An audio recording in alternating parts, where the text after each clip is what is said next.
சென்னையின் அடையாளங்களில் ஒன்றாகிவிட்டது metro rail சேவை. அத்தகைய சிறப்பை பெற்ற மெட்ரோ ரயிலின் சேவை தொடங்கி இன்றுடன் ஓராண்டு நிறைவு பெற்றிருக்கிறது.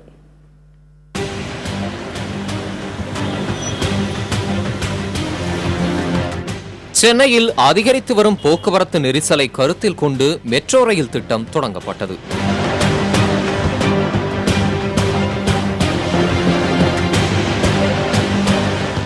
சென்ற ஆண்டு இதே நாளில் முதற்கட்டமாக ஆலந்தூர் கோயம்பேடு வழித்தடத்தில் மெட்ரோ ரயில் இயக்கப்பட்டது.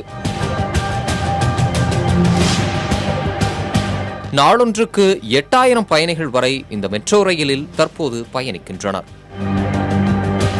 மெட்ரோ ட்ரெயின் எல்லாருக்குமே ரொம்ப யூஸ்ஃபுல்லாக இருக்குது. மெயினாக ஆஃபீஸ் போகிறவங்களுக்கு டைமுக்கு போகிறதுக்கு ரொம்ப உதவியாக இருக்குது.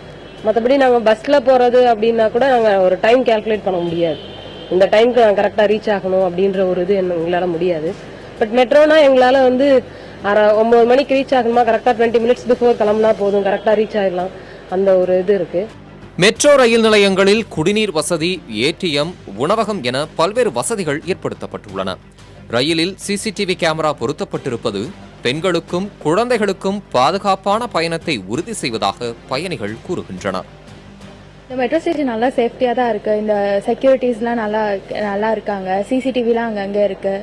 ப்ளஸ் இங்கே வாட்டர் எல்லாமே ப்ரொவைட் பண்ணுறாங்க. சின்னமலை விமான நிலையம் ஆலந்தூர் பரங்கிமலை இடையேயான வழித்தட பணிகள் முடிவடைந்து சோதனை ஓட்டம் நடைபெறுகிறது. இந்த வழித்தடங்கள் விரைவில் பயன்பாட்டுக்கு வரும் என்று பயணிகள் எதிர்பார்க்கின்றனர். இந்நிலையில் பயணிகளின் பாதுகாப்பும் கூடுதல் சேவையும் தான் தங்களது இலக்கு என்று மெட்ரோ ரயில் நிர்வாக அதிகாரிகள் கூறியுள்ளனர். சென்னை மக்களிடம் வரவேற்பை பெற்றிருந்தாலும் மக்கள் நெருக்கம் அதிகம் உள்ள பகுதிகளிலும் போக்குவரத்து நெரிசல் மிகுந்த பகுதிகளிலும் நடைபெற்று வரும் மெட்ரோ பணிகளை விரைந்து முடிக்க வேண்டும் என்பதே மக்களின் கோரிக்கையாக இருக்கிறது. புதிய தலைமுறைக்காக ஒளிப்பதிவாளர் தங்கதுரையுடன் ரகுவரன்.